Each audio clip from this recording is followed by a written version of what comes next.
tubalamusizza abeeyo abaami n'abakyala abavubuka n'abatennyo. Gano ge mawulire gaffe ku ŋŋoma nga gakusomebwa Survivor ne Ladies Like. Tuula, kalira, wuliriza, nyumirwa amawulire.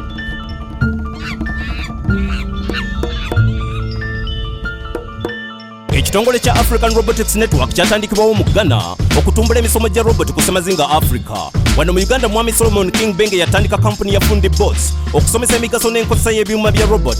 Fundi Bots kati eri mu masomero agawera 15 mu Uganda ng'era esuubirwa okutuuka mu nsi endala ku Semazinga. Erina abayizi okuva ku myaka 6 ng'era ebibiina byayo bibeerayo ng'essaawa y'essomero yaakaggwa. Essomo lino lirimu amasomero ag'enjawulo mu Kampala ne Gulu ng'abayizi basomesebwa abakenkufu abakugu. Ng'oggyeko okubayigiriza okukola ebyuma bikalimagezi, Fundi Bots eyigiriza abayizi omugaso gw'okuwandiisa amagezi. Ttiimu yayo ey'eggulu yakola ekyuma eky'ebyobulimi nga kirina n'enkola efukirira ebimera amazzi. Kirina n'enkola esobozesa okupima ebbugumu ebyetaagisa okulaba ng'emmere y'ente tebuguma nnyo ekiyinza okugireetera okwonooneka. Waliwo n'ekyuma ekirala ekikolebwa bano abayizi nga kyakusindika emmere y'ensigo okuliisa embizzi.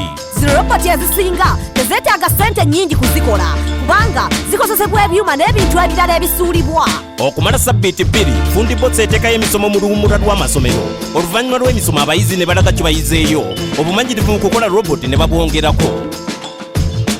Akazinga ke bayita lubondo akatengejja kawa obubudamu ebisolo ebiba biyigganyizibwa. Mu mwaka gwa 1965 bakatongoza okubeera ekiddukiro ky'ebisolo bino. Ebisolo ebiwerako ebyali mu matigga byaleetebwa Omugirimani Bernard Brismake ku kazinga. Ebibira bya kazinga kano ebikwafu okukamala bifuusa amaka g'ebisolo awamu n'okuleeta abalambuzi kamaala. Ku kazinga kano eŋŋonge, enjobe n'enkima ze zaali zikaasangwawo nga tebannaleeta nsolo ndala. Amazike gonna ge baleeta ku kazinga k'e Lubondo baganunula mu Tanzania, Uganda ne Congo. Amazike amato nga basakaasa e Bulaya be bagagula nga bwe gakaddiwa baganoonyerezaako malagala. Naye Bernard yanunula amazike 17 ku bampembe kati gaweza amazike 5 era nga gali mu mirembe. Era kuno gwe mulundi ogusookedde ddala mu nsi yonna okutebenkeza amazike okuva mu buwambe. Newankubadde ng'enkula tezasobola kulama ku kazinga, naye enkima, enjovu ne zikasiku zeeyongedde okulanda. Ku kazinga kano tekuli nnyo nsolo ziyigganya ndala, ng'oggyeko abakuuma ensolo era tekuli nnyo bantu balala, ekifudde akazinga kano ekiddukiro ky'ensolo ekyannamaddala. Okutemula bakulembeze tekulina kifo mu demokrasiya. Omusasi waffe Jesentino kaatuwa ebisingako.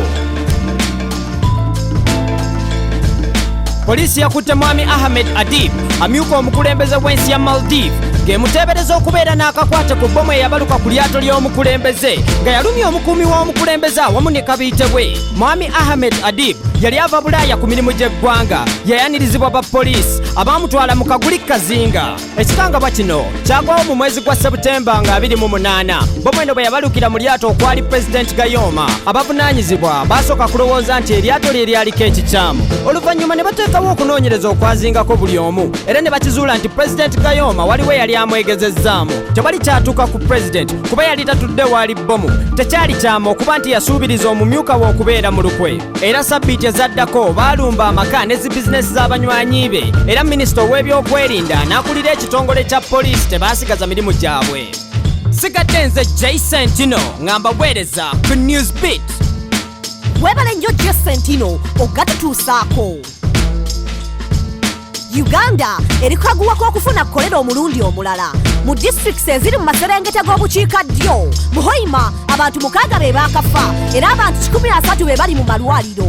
Obulwadde buno bwatandikira ku lubalama ne busaasaana ku mbalama za Lake Albert zombi, ekintu ekyaviira ddala ku bukyafu, obutanaaba ngalo ewamu n'okusaasaanya kazambi ewatali kaabuyonjo.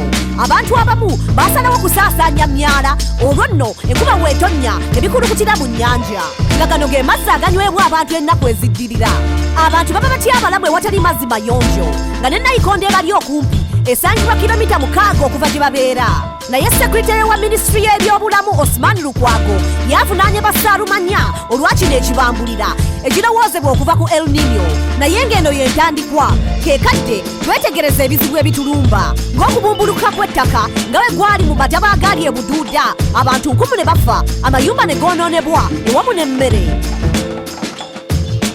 Ago ge gabadde amawulire gaffe ku ŋŋoma, n'olulala tuula olindirira amawulire amalala agookya.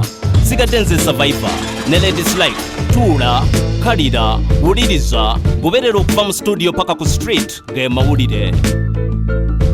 goberera engoma goberera engoma goberera engoma goberera engoma goberera engoma goberera engoma goberera engoma goberera engoma